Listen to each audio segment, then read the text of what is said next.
नमस्कार दोस्तों। तो डोनाल्ड ट्रंप की चाइना विजिट के बाद आप देखोगे कि एक बहुत बड़ा डेविएशन इंडो पैसिफिक रीजन की फॉरेन पॉलिसी में यूएस की आई है। यूएस स्टेट डिपार्टमेंट ने एक बड़ा डिसीजन लिया और इस डिसीजन के माध्यम से उन्होंने $482 मिलियन के जो डिफेंस सपोर्ट था भारत के लिए, जो पेंडिंग था काफी समय से, उसको क्लियर कर दिया है। और ये क्लियरेंस सिर्फ और सिर्फ इसलिए नहीं है कि भारत को ये सपोर्ट करना चाह रहे हैं, अपना कॉपरेशन बढ़ाना चाह रहे हैं, ये थोड़ा सा सपोर्ट चाह रहे हैं, बल्कि it is a major change in the foreign policy of the Indo Pacific region. Trump का अभी तक जो पूरा रुख रहा इंडो पैसिफिक रीजन को लेकर के, उनका पहला टर्म बिल्कुल डिफरेंट था, लेकिन दूसरे टर्म में उनका रुख थोड़ा इस टाइप का रहा है जहां पर उन्होंने भारत को इग्नोर करने की कोशिश करी है, पूरी तरीके से कोशिश करी है, या तो इग्नोर करने की या तो टारगेट करने की।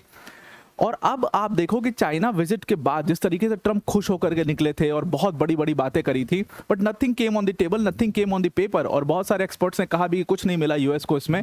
यूएस सिर्फ और सिर्फ अपना संबंध ठीक करने गया था, जो कि वो भी शायद नहीं हो पाया, और इसलिए बहुत मुंह लटका करके ट्रंप जो है वापस आ गए। He came back and came back, चीज बोल दी हो कि ये कर लिया हमने, वो अचीव कर लिया, ये कर लिया, ऐसे कर लिया, ऐसे कर लिया, लेकिन यहाँ पर उनको कुछ अचीव नहीं हुआ और वो वापस आ गए। और भारत अब एकमात्र ऑप्शन ट्रंप के लिए बचा इंडो पैसिफिक रीजन के अंदर, और इसीलिए डोनाल्ड ट्रंप जो है उन्होंने ये इतना बड़ा डील किया है। तो इसको समझने की कोशिश करते हैं। $428 मिलियन की जो पूरी डिफेंस डील है जो क्लियर की है यूएस ने, उसमें दो चीजें हैं। एक तो बहुत बड़ी चीज ये है कि फॉरेन पॉलिसी आपने चेंज कर दी, ये सब तो है ही, लेकिन दूसरी चीज है कि जैसे जैसे ये वॉर बढ़ता जाएगा वैसे वैसे आप देखोगे कि ये जो डिफेंस मैन्युफैक्चरर्स हैं, इनका जो शीट है वो भी बढ़ती जाएगी, इनका बैलेंस भी बढ़ता जाएगा और इनके डिमांड जो है वो और ज़्यादा बढ़ती जाएगी। दोनों चीज़ें डिटेल में डिस्कस करते हैं, पर वीडियो में आगे जाने से पहले एक बड़ी अनाउंसमेंट अनअकैडमी टीम की तरफ से कि अगर आप यूपीएससी सीएससी की प्रिपरेशन कर रहे हैं तो प्रीलिम्स जो है वो आने वाला है, और अपने प्रीलिम्स के इतने सारे कंटेंट को एक्टिव रिकॉल के लिए, रिविजन के लिए आप अनअकैडमी का जीएस और सीसैट क्रैश कोर्स ले सकते हैं। सिर्फ इस क्रैश कोर्स को लेकर के आप सुन लीजिए, आपका बहुत फायदा होगा, और ये आपको फ्री ऑफ कॉस्ट मिल रहा है। सिर्फ ₹1 के अंदर ये जीएस और सीसैट क्रैश कोर्स आपके पास मिल जाएगा। लिंक इसका हमने डिस्क्रिप्शन में आपको दे दिया, उस लिंक पर क्लिक करके आप इसको ज्वाइन कर सकते हैं। लिमिटेड टाइम ऑफर है, इसको जल्दी से अवेल कर लीजिएगा। Now I am coming back to the topic. तो डोनाल्ड ट्रंप एडमिनिस्ट्रेशन ने, यानी कि यूनाइटेड स्टेट्स ने, एक बहुत बड़ा मिलिट्री असिस्टेंस डील जो है उसको क्लियर किया है, और टोटल इस डील का जो कॉस्ट है दैट इज $428.2 मिलियन, और इसमें सपोर्ट है अपाचे हेलीकॉप्टर्स के लिए, और इसके साथ साथ M777A2 अल्ट्रा लाइट हाउसर्स के लिए। ये दोनों चीज़ें बहुत लंबे समय से पेंडिंग थी। अब फाइनली भारत को $428 मिलियन के इस पैकेज में ये पूरी दोनों चीज़ें जो है प्रोवाइड की जाएंगी, प्लस इसके साथ सारा असिस्टेंस भी यूएस इसमें प्रोवाइड करेगा। अब अगर आप इस पूरे डील का मटेरियल कॉस्ट देखें तो यहाँ पर जो उनका पॉलिटिकल मिलिट्री अफेयर्स डिपार्टमेंट है, कांग्रेशनल नोटिफिकेशन के माध्यम से उन्होंने इस चीज़ को क्लियर किया कि हम M777A2 अल्ट्रा लाइट हाउसर्स, जिसका कॉस्ट $230 मिलियन है। अब ये डील सिर्फ $230 मिलियन के अल्ट्रा लाइट हाउसर्स की नहीं है, इसके साथ साथ इसके स्पेयर पार्ट्स, इसके रिपेयर, सबसे इंपॉर्टेंट चीज़ की इसकी ट्रेनिंग, पूरा फुल ट्रेनिंग सपोर्ट, पूरा technical assistance, field service representative मौजूद होगा, डिपोर्ट कैपेबिलिटी, ये सारी चीज़ें भारत को इस पूरे पैकेज में $230 मिलियन के पैकेज में मिल रही हैं।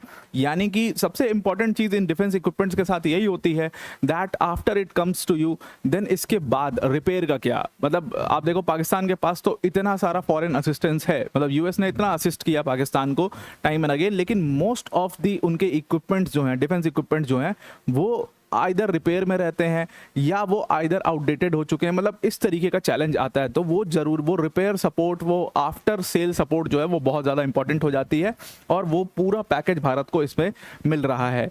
अब अगर आप देखो तो दूसरा जो है, इसको BAE सिस्टम्स जो है वो इस सपोर्ट पैकेज को प्रोवाइड करेगी, BAE सिस्टम्स। और दूसरा जो पैकेज है जो कि और इंपॉर्टेंट है, that is follow on support service package of $198.2 million.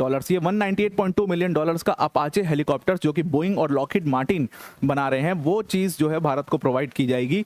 और भारत इसके पहले ही जो आर्टिलरी गन्स थी उसको 2017 में भारत रिसीव कर चुका था, लेकिन 2017 से आप पीरियड देखिए, आज 2026 हो चुकी है, लगभग 10 साल में ये दूसरी ऐसे डील जो है, बड़ी डील हो रही है।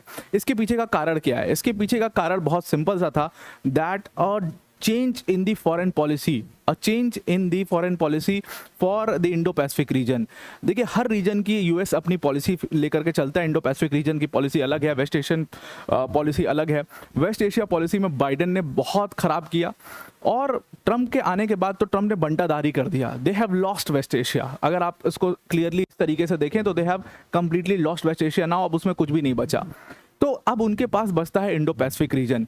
अब अगर आप इस पूरे डील को देखें तो what this deal means to you, तो ये डील का मतलब क्या है, मैं आपको शब्द टू शब्द इस डील का मतलब समझाता हूं कि 198.2 मिलियन डॉलर्स की जो ये अपाचे हेलीकॉप्टर्स का सेल हुआ है, यूएस स्टेट डिपार्टमेंट ने कोट अनकोट कहा है कि ये जो पूरा मिलिट्री असिस्टेंस हम दे रहे हैं, पूरा मिलिट्री सपोर्ट जो भारत को दे रहे हैं गवर्नमेंट ऑफ इंडिया के साथ हमने किया है अपाचे हेलीकॉप्टर्स को लेकर के, ये भी एक पूरा पैकेज होगा और इसके साथ जितने भी रिलेटेड इक्विपमेंट्स होंगे ये सारे प्रोवाइड किए जाएंगे। ये सारी तो डील की बातें, ये सारी फैक्चुअल बातें हैं, लेकिन बिटवीन द लाइन जो चीज़ देखने वाली है दैट इज कि ये नोटिफिकेशन जब पास हुआ ना, इसमें एक चीज़ लिखी हुई थी कि हमारे जो स्ट्रैटेजिक ऑब्जेक्टिव्स हैं इंडो पैसिफिक रीजन में उसको अचीव करने के लिए डील की जा रही है।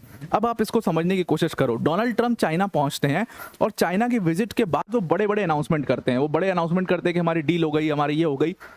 डोनाल्ड ट्रंप का चाइना जाना और फिर बड़े अपनी पूरी बिजनेस टीम को लेकर के चाइना जाना, दिस शोज कि वो लोग चाहते थे इंडो पैसिफिक रीजन में एक पॉलिसी चेंज। पॉलिसी चेंज क्या था?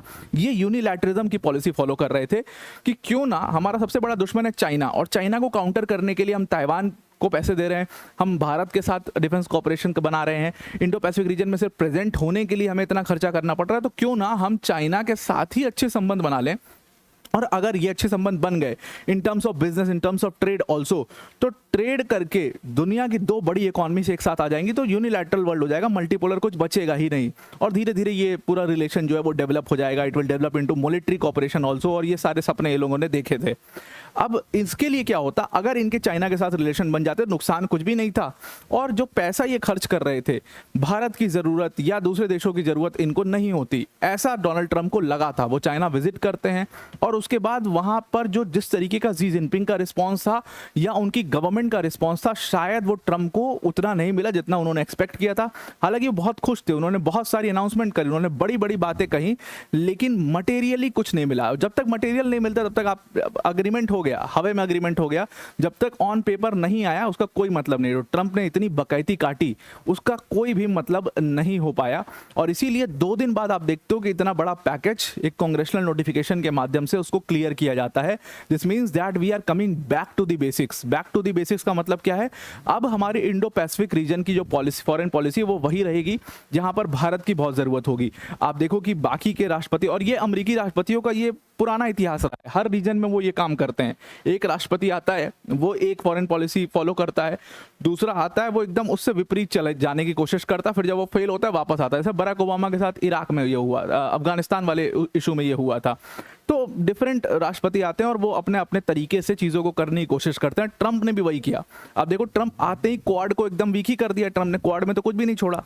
क्वाड का the whole idea of Quad was to counter China at every level. सिर्फ मतलब मिलिट्री लेवल पर नहीं, हर लेवल पर चाइना को काउंटर करना क्वाड का पूरा ऑब्जेक्टिव था, उसको फेल कर दिया। अब वापस से आप बैक टू बेसिक्स आते ट्रंप को देख रहे हो, आप इनको कोट अनकोट इनकी बातें सुनो कि इन्होंने सीधा सीधा कहा कि इंडो यूएस इंडिया रिलेशनशिप जो है वो यूएस के स्ट्रैटेजिक यानी फॉरेन पॉलिसी और नेशनल सिक्योरिटी के लिए बहुत ज़्यादा स्ट्रैटेजिक है और इनका whole soul objective Indo Pacific region में यही है। इसीलिए इंडिया यूएस का जो रिलेशनशिप है उसको ये बढ़ाना चाह रहे हैं इस पूरी डील के माध्यम से, और ये एक पॉलिटिकल स्टेबिलिटी लाना चाह रहे हैं इंडो पैसिफिक रीजन में या साउथ एशियन पूरे एरिया में, रीजन में ये एक स्टेबिलिटी चाहते हैं। और इसीलिए भारत के साथ ये डील होनी बहुत ज़रूरी है। यानी कि नाउ जो रिस्पांस ट्रंप ने अपने पहले टर्म में इंडिया को दिया था, वैसे ही रिस्पांस की तरफ वो बैक टू बेसिक्स वहीं पर आ रहे हैं, क्योंकि उनको समझ में आ चुका अभी तक आप सबसे झगड़ा मोड़ नहीं ले सकते। अपनी नेशनल सिक्योरिटी में, अपनी नेशनल सिक्योरिटी स्ट्रैटेजी में भी आपने देखा कि डोनाल्ड ट्रंप के एडमिनिस्ट्रेशन ने एक बहुत बड़ी गलती करी थी कि ताइवान को वहाँ पर मेंशन तो इतनी बार किया, लेकिन जब सपोर्ट की बात आई, ताइवान सपोर्ट की बात आई, तो ताइवान को उतना सपोर्ट ऑन ग्राउंड नहीं मिला। और इसकी वजह से ताइवान भी कुछ कुछ खफा सा यूएस से लगने लगा है, और उनको भी ऐसा फील होने लगा है कि अगर चाइना हमारे ऊपर अटैक कर देता है तो US is not going to do anything, क्योंकि वो जब अपने गल्फ के नेशंस को, गल्फ पार्टनर्स को, जहां पर वो सिक्योरिटी पार्टनर्स हैं, उनको नहीं सपोर्ट कर पा रहे तो वो हमें इतनी दूर आकर के क्या बचाएंगे। तो अगेन इंडो पैसिफिक रीजन भी वीक होने लगा और इसीलिए डोनाल्ड ट्रंप को ये डील जो है वो क्लियर करनी पड़ी। विच शोज कि अब जो पूरा जो मिलिट्री स्ट्रेंथ है वो दूसरी तरीके से दोबारा से वो डायनेमिक्स जो है वो इंडो पैसिफिक रीजन में चेंज होंगे और उसका इंपैक्ट वेस्ट एशियन रीजन में भी पड़ सकता है। हालांकि इन्होंने कहा है कि इनके मिलिट्री बैलेंस के ऊपर इससे कोई फर्क नहीं पड़ता, कोई एडवर्स इम्पैक्ट नहीं होगा यूएस की रेडीनेस पर, हम हमेशा वहां पर तैयार हैं। लेकिन साफ साफ ये एक संकेत है ये पूरी डील कि यूएस और इंडिया के जो रिलेशंस हैं इंडो पैसिफिक रीजन में वो बहुत ज़्यादा इंपॉर्टेंट है और यूएस के लिए अब इंडिया बहुत ज़्यादा ज़रूरी है। अब ये देखने वाली बात होगी, वैसे तो इंडिया हर स्टेप वेलकम करता है, कोई इसमें बहुत इशू नहीं है, लेकिन ये बहुत देखने वाली बात होगी कि इंडिया क्या यूएस पर वो पुराना ट्रस्ट कर पाएगा। क्योंकि डोनाल्ड ट्रंप ने जिस तरीके से, जितने अनरिलायबल व्यक्ति ये रहे हैं, कहीं भी कुछ भी स्टेटमेंट्स देना, किसी की चैट बाहर लीक कर देना, किसी के बारे में कुछ भी बोल जाना, किसी को क्रिटिसाइज कर देना, बुली कर देना, ट्रम्प की ये आदत रही है। जो इनको रिस्पांस चाइना में मिला है, मतलब बुली को किसी ने पहली बार बुली किया है, क्या उसके बाद ट्रम्प सच में भारत की तरफ देख रहे हैं? ये एक बहुत बड़ा सवाल है। आपको इसके ऊपर क्या फील होता है, आप जरूर से कमेंट करके बताइएगा। ये एक रैंडम अग्रीमेंट भी हो सकता है, बट अगेन मैं जिस तरीके से नोटिफिकेशन को देख रहा था, उस नोटिफिकेशन की वर्डिंग्स के हिसाब से अगर बिटवीन द लाइंस आप इसको समझने की कोशिश करो तो दे हैव नाउ अंडरस्टूड कि इनकी फॉरेन पॉलिसी बहुत ज़्यादा फेल हो रही है। वेस्ट एशिया ये लूज कर चुके हैं और अब इंडो पैसिफिक रीजन जो बचा कुचा है वो भी ना लूज कर दें, इसीलिए वापस से ये उस फॉरेन पॉलिसी को फॉलो कर रहे हैं जो सालों से फॉलो होती आई है। मैं गलत भी हो सकता हूँ, सही भी हो सकता हूँ, आप इस पर कमेंट करके ज़रूर बताइएगा कि क्या आपको भी लगता है कि ये इंडो पैसिफिक रीजन में वापस से अपनी बैक टू बेसिक्स वाली पॉलिसी पर आ चुके हैं। आज के लिए इतना ही। Thank you and have a nice day.